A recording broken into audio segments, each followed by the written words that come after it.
If you're a brand new hairstylist and you've been dealing with what is called imposter syndrome, or you may have had feeling like you're not good enough in the salon, this is the video for you. My name is Mandara Kisa and I help brand new hairstylists bridge the gap between getting licensed to creating the hairstylist life that they enjoy.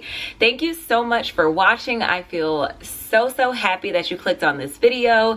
If you're like me, if you're like tons and tons of people in America, in the world, then you know what it's like to feel some type of anxiety, some type of self-doubt, some type of worry over your career. So today is a very special episode. We're going to talk about imposter syndrome, specifically dealing with imposter syndrome as a brand new hairstylist in the salon. So before we dive into how to deal with imposter syndrome, I feel like it's a really good idea to kind of get a grasp on what imposter syndrome actually is. So this is actually coming from betterup.com, which is a very reputable wellness blog post. So according to betterup.com, imposter syndrome is the condition of feeling anxious and not experiencing success internally despite being high performing in external objective ways. So again, this is coming from betterup.com. I'm going to leave all of the links to all of the resources that we discuss in this video. So basically, in a nutshell, imposter syndrome is basically you not feeling good about yourself. It's you feeling like you are a fraud. You're feeling like even though you've accomplished this cosmetology license, this esthetician license, this nail license, it's you feeling like you aren't good enough. I'm so sorry. I feel like my cat is like destroying something in the background. Maybe she's having imposter syndrome episodes too.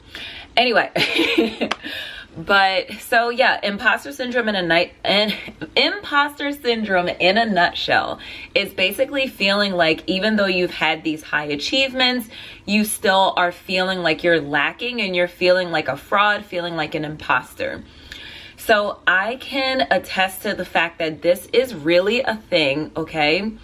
I still experience imposter syndrome at my new salon that I work at, even though I have already been working there for about 3 months, which is usually the time that people start to feel a little bit more comfortable in their new job. But it's a natural thing, right? Imposter syndrome is one of those things where like you could be a doctor with a PhD or a doctorate and still feel like, oh my God, they're gonna find out that I'm a fraud, because it's all mental. It's like kind of like a psychological thing. So with imposter syndrome, there's 5 different types. So this information is coming from verywellmind.com, which is a very reputable mental health resource. So if you're wanting some type of help with like how to deal with certain anxieties, certain things within yourself, I would say definitely look up verywellmind.com. So according to Verywell Mind, there's 5 different types of imposter syndrome. So number 1 we're going to talk about is perfectionist. So this is a straight quote straight from their blog post on their website. It says that the perfectionist believes that unless you were absolutely perfect, you could have done better. You feel like an imposter because your perfectionist traits make you believe that you're not as good as others might think that you are. Again, this is from verywellmind.com. And I put some of my notes under what I feel like my paraphrase of what they're talking about, which is, I believe that if you are carrying this perfectionist trait, this I have to be perfect, if it's not exactly perfect, which we all know as hairstylists, we all suffer from this need to be perfect. If we're doing those highlights, right, we don't want them to look like zebra stripes. We want them to be perfect, the perfect blend at the root. God forbid if she lifts orange or brassy, we're having meltdowns in the back room, and then it's like this whole song and dance. All the while you're trying to like look cool and suave in front of your guests, because we all know that guests freaking have superpowers. I swear they can see through what we're trying to like portray. But anyway, back to the perfectionist definition. So I feel that being a perfectionist and constantly searching after this like perfectionist quality, which is again something that I personally suffer from too, this can serve as a major mind block to you. And it can also be very, very discouraging, especially as a brand new hairstylist. Like, come on now. If you're new, there is like no way that you're going to be perfect. And that's okay. That is okay. It's okay if you jack up your first 100, 300 haircuts. Guess what? You're brand new. It might happen, and that's okay. This is all a part of your learning experience. It's just like that brand new nurse that is new to administering IVs or new to working the overnight shift, and now she's on her 4th coffee and she's like needing help. It's, you know, we're human. We're not going to be perfect at everything that we do. The next type of imposter syndrome, which this is going to be number 2 of 5.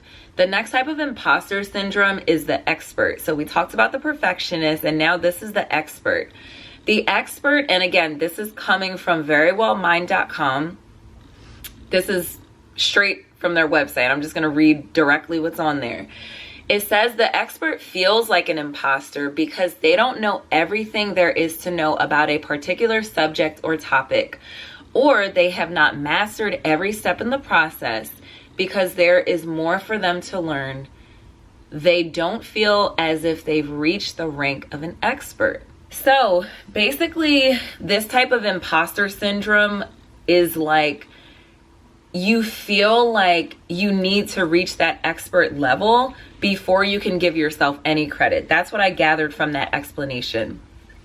So for instance, if you are still in cosmetology school, you might be feeling like maybe a little bit of imposter syndrome because you haven't reached that expert master stylist level.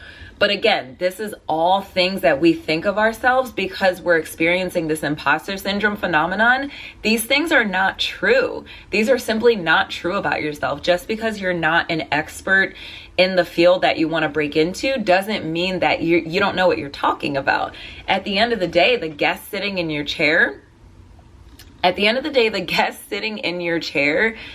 she's gonna look at you like you're the expert because guess what? You are the expert. You're in school, you're getting the knowledge, you paid your tuition, you're showing up to class. Especially if you're a new hairstylist, you're in a salon, oh my God, my cat is literally tearing up my background. Great. Back to what we were talking about. You're in a salon, you got hired by professionals that see your greatness, so you should be proud of yourself. You should be absolutely proud of yourself.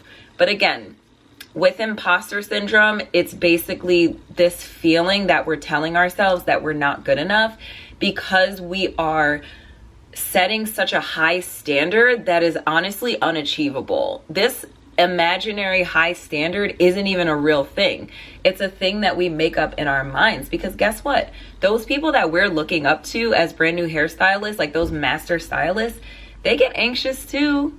I'm pretty sure they have days where they don't feel good about themselves.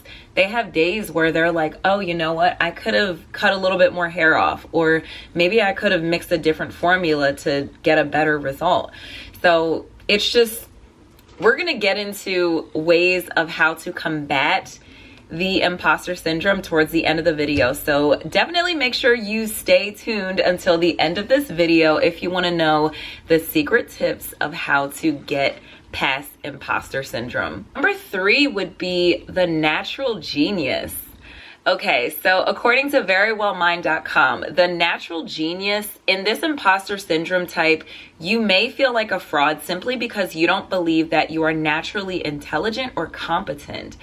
If you don't get something right the first time around, or if it takes you longer to master a skill, you feel like an imposter.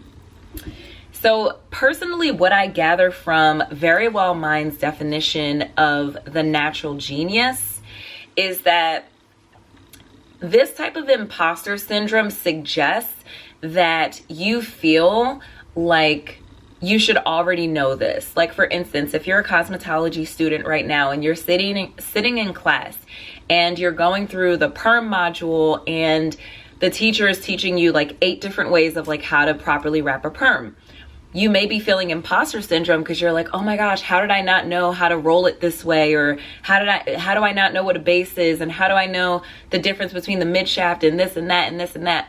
Give yourself grace. Give yourself grace. You're new. You're learning. It will be okay. Definitely drop a comment down below if any of these different imposter syndrome traits are resonating with you. Me personally, I will say the expert and the perfectionist is really what throws me, especially when I'm at work, when I'm at the salon. Just that constant feeling of like, wow, I should already know this. Like, oh my gosh, like, if I'm not an expert at this now, will I ever be? Just like those thoughts of imposter syndrome. But definitely comment down below with what you feel resonates with you of all of these explanations. I also want to note that with the natural genius, this can really serve as a challenging mindset for you because it holds the expectation that you should already know how to perform a specific style or a specific task. This is also judging your own natural abilities. So again, this type of imposter feels that they should have already been born with this talent, right? They feel like they shouldn't have to go research or they shouldn't have to go learn this specific quality. It's funny, as I was reading this definition, originally, I was going to do this whole video of imposter syndrome with literally no research because I thought to myself, oh, I already know what imposter syndrome is. Like, everybody knows what that is. Little did I know, I had no idea that there was 5 different types. I had no idea how in-depth research there is on this. So never feel like you're not good enough just because you have to go look up something in the dictionary, just because you have to go look up a blog post or go to Google Scholars. There's nothing wrong with research. In fact, there's people that build their whole entire careers off of research. So the 4th type of imposter syndrome is the soloist, okay? Again, this definition is coming from verywellmind.com. So the soloist, so this is in quotes, if you had to ask for help to reach a certain level or status, since you couldn't get there on your own, you question your competence or abilities. So the soloist is the DIY professional. The soloist wants to do everything by herself. The soloist is like, I don't need help. I got it. I got the 15 bags of groceries, even though I'm tripping up the steps and I don't need help from anybody. That's what the soloist is. And you know what? Now that I'm reading this definition, I'm like, maybe I am a little bit of the soloist. Definitely drop a comment below if you are watching this video as a brand new hairstylist and you feel like the soloist is you. So this is basically a scenario that the soloist imposter syndrome can pop up. Is you're in the salon, the guest tells you that she wants a specific haircut. She wants the butterfly haircut. I know that's like trending right now on TikTok. She comes in, she says, I want the butterfly cut. You don't know what the heck a butterfly cut is, but guess what? You're gonna figure it out. Even though you're in the salon with 6 other master stylists that know exactly what they're doing, and you're brand new and you literally just started and you literally have no idea what a butterfly cut is, you're gonna pick up the scissors and you're gonna figure it out. Listen, do not ever feel bad about asking questions. Don't ever feel bad about asking questions. If you have the soloist type of personality like me, definitely drop a comment down below if you feel my pain. Sometimes it does feel very, very uncomfortable asking people questions, especially when it's very busy. It's a busy Friday or Saturday night or afternoon in the salon, and you just may get in your head and you might feel like uncomfortable asking questions. You're like, oh my gosh, I don't want to bother her. She's fully booked. She's doing her thing. It's always better to ask questions to combat that soloist feeling that's within you. And just always remember, You're new, so all of these feelings are normal. You are not alone, trust me. This is, again, 3 months into the salon, I'm still feeling some of these imposter syndrome traits, so you're definitely not alone. The 5th type of imposter syndrome is the super person. So again, this definition is coming straight from verywellmind.com. In quote, this type of imposter syndrome involves believing that you must be the hardest worker to reach the highest levels of achievement possible, and if you don't, you're a fraud. So the super person, I immediately just like imagine myself with like angel wings and like a cape, like Superman or something. So if you're the type of stylist that is doing a color and a walk-in comes in and they want a haircut or they want to wash and blow dry, this is the type of person that's like, okay, I'll take you, I'll take you, I'll take you, I'll take you. That is definitely the super person, the one that wants to do everything all at the same time. You're washing dishes, you're vacuuming at the same time, you're taking care of the cats, you're writing down your to-do list, you're riding all over the place, you're stopping at 12 different stores. This is the super person. Now, there's definitely a clear line between being a super person and just being an overachiever. Actually, you know what? There really isn't a difference. Overachieving and super person is kind of the same thing. I take that back. So basically, it becomes imposter syndrome when you have this looming, glooming, this like gloom and doom feeling that you have to complete all of these tasks or else you're a fraud. You have to complete all of these tasks or else you aren't good enough. This is what the super person in imposter syndrome feels like. So if any of this resonates with you, definitely drop a comment down below. Let me know if you feel like you're the super person, the perfectionist. Let me know if you feel like you're the soloist or any of these traits that we mentioned earlier.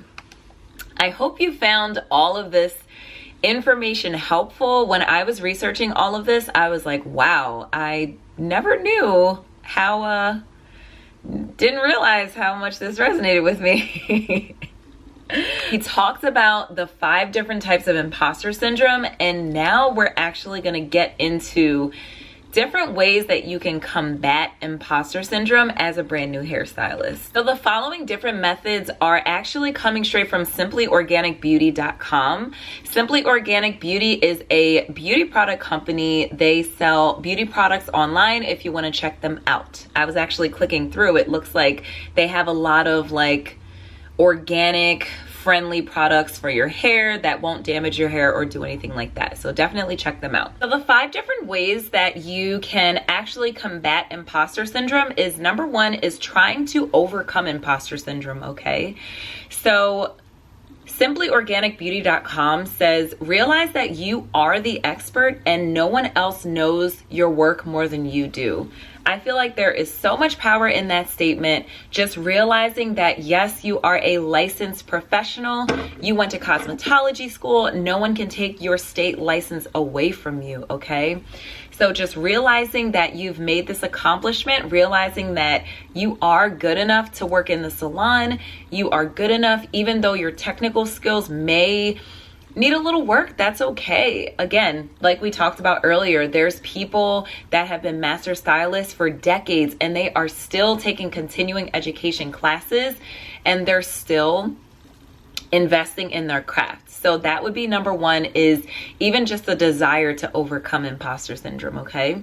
So the next thing, again, from simplyorganicbeauty.com would be take credit for your work. So when you allow yourself to take credit for your success while accepting responsibility for your mistakes, you allow other people to see you as a successful, responsible artist. For instance, as a new beauty pro, it's super, super important for us to constantly be posting on our Instagram, our TikTok, all of our social medias. This way we give people a chance to see who we are, we give people a glimpse of our portfolio, and we give people a chance to actually see what we can do. This way when they come book for us, they can admire our work and they can feel good about themselves, right? Like it's kind of like a full circle moment thing. So as long as we're putting ourselves out there and we're receiving it, right? Like we're putting our best work out there and then we're receiving the blessings that they're giving us. We're not gonna swat away those compliments, right? Like we're gonna receive it. And I know this is something that's actually really hard for me. Like when someone gives me a compliment on something, I'll say like, oh, thanks, you know, and then just kind of shoot one right back at them to take the attention off of me. But there's nothing wrong with gracefully saying thank you with a smile on your face and keeping it moving. The next thing is turn negative situations into positive ones. We have literally all been there, especially as a brand new hairstylist. Listen, I can't tell you how many times I jacked up bangs and the girls keep coming back to me and I'm like, listen, I love you for rocking with me, but so it says turn negative situations into positive ones. Quote, dealing with rejection and criticism can be devastating, but instead of giving up, look at the distraction as a learning opportunity. I feel like wiser words have never been said. Definitely taking those negative and challenging situations as moments in order to reflect on what we did wrong instead of shaming ourselves in that moment, thus making ourselves feel worse. So that's what I interpret turning a negative situation into a positive one. So for instance, if you're a brand new hairstylist and maybe this is your second salon that you've been working in, maybe you've been licensed for 2 or 3 years, or maybe you've been licensed for a year and this is your second salon that you've been working at, maybe the first one didn't work out. Maybe instead of looking at the first salon not working out for you as a failure, try your best to look at it as a positive. Say, okay, what was it about that first salon experience that I did not like? What was it about the clientele maybe that wasn't comfortable for me? Was it my coworkers? Was it the location? Was it my confidence level? Sometimes it's not even what's around you. Sometimes it's what's within yourself. So really ask yourself these specific questions to like audit and try to pinpoint exactly what it is about that negative situation that you don't like. So I feel that that would be really, really helpful in when you're trying to turn a negative situation into a positive one. I'm telling you guys, this is like all the stuff that I do when I feel very stressed out about something in my life. I constantly ask myself, I was going to say tens of thousands, but it's really not that deep with the tens and thousands. I ask myself dozens of questions. Like sometimes I'll type them up, sometimes I'll write them out, sometimes I will literally talk to myself until I figure it out, talk to God, talk to whoever.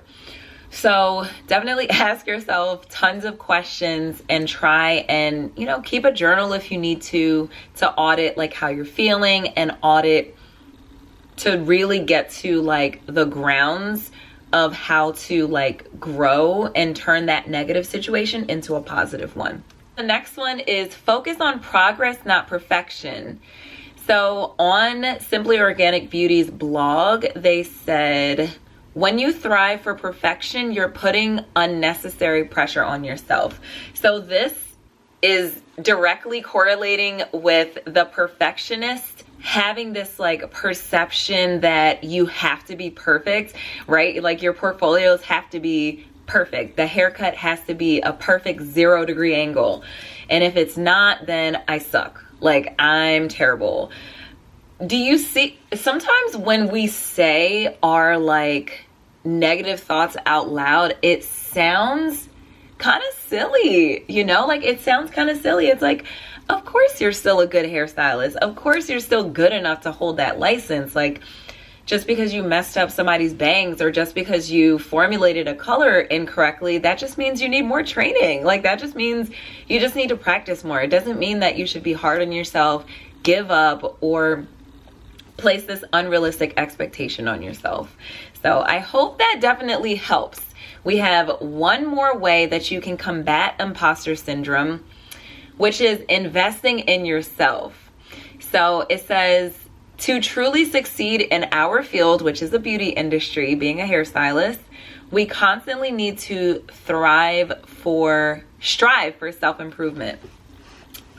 So the way I interpret this is definitely not being afraid to invest our money into courses, or if you're lucky enough to work in a salon that offers free continuing education, definitely take advantage of that. So I mentioned this earlier in a couple of my previous videos.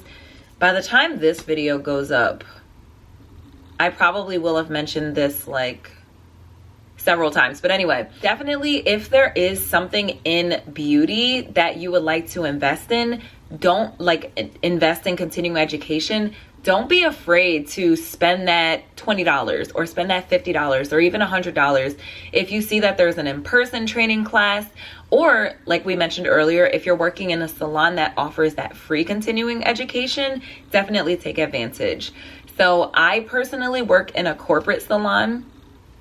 And so one of the perks of working in a corporate salon is that they have free continuing education. So everything from hair cutting classes to hair extension classes to hair color, balayage, highlight classes. So as a new hairstylist, these type of salons, this is why I'm like #1 pro corporate salon, because when you're brand new as a hairstylist, you need all of the continuing education that you can get. And if you can save money and also like get paid on the job while you're learning, it's kind of like you're killing two birds with one stone. So this is probably one of the longest YouTube videos that I've ever had. I feel like we're at like the 30-minute mark here. I try to keep my videos around like 10 minutes, but it's definitely packed with a lot of valuable information. I hope that while you're on your new hairstylist journey, that you just stay encouraged.